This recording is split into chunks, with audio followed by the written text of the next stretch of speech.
लोकसभा निवडणुकीत सोलापुरात उपमुख्यमंत्री देवेंद्र फडणवीस आणि त्यांच्या पिलावळींना दंगली घडवण्याचा प्लॅन होता, असा खळबळजनक गौप्यस्फोट खासदार प्रणिती शिंदे यांनी सोलापुरात केला आहे. लोकसभेच्या मतदानाआधी 2 दिवस सोलापुरात दंगल लावण्याचा त्यांचा प्रयत्न होता. भाजप रक्ताने राजकारण करत आहे, असे देखील प्रणिती शिंदे यांनी म्हटलं आहे. सोलापूर लोकसभा मतदारसंघातून विजयी झाल्यानंतर कृतज्ञता मेळाव्यात खासदार प्रणिती शिंदे बोलत होते.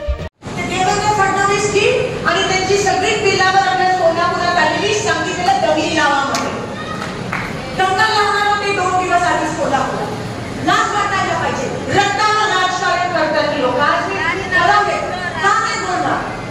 जर आपल्या इकडे लावल्या 4 हुतात्म्यांच्या शहरामध्ये, गावामध्ये, जिल्ह्यामध्ये येऊन आपल्यामध्ये भांडण आणि दंगल लावणार होते लोक. त्याच्या कानात सांगितलं गेलेलं. आणि ती नाही, तुम्हाला उदाहरण आहे तुमच्या समोर. पोलिंगच्या दिवशी काय झालं, वोटिंगच्या दिवशी काय झालं, काय म्हणाले ती लोक. शेवटी सीपीने त्यांना सांगितलं जा बाहेर, कारण का नाहीतर मला उमेदवारावर FIR लॉन्च करावं लागेल. हे ऑन रेकॉर्ड आहे. कारण का ते इथे फक्त नावानावी करत.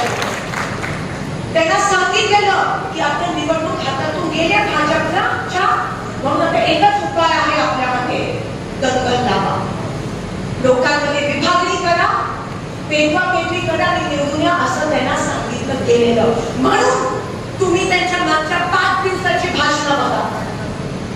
वोटिंगच्या दिवशीची वोटिंगच्या दिवसाच्या 5-6 दिवसापूर्वीची भाषणं बघा.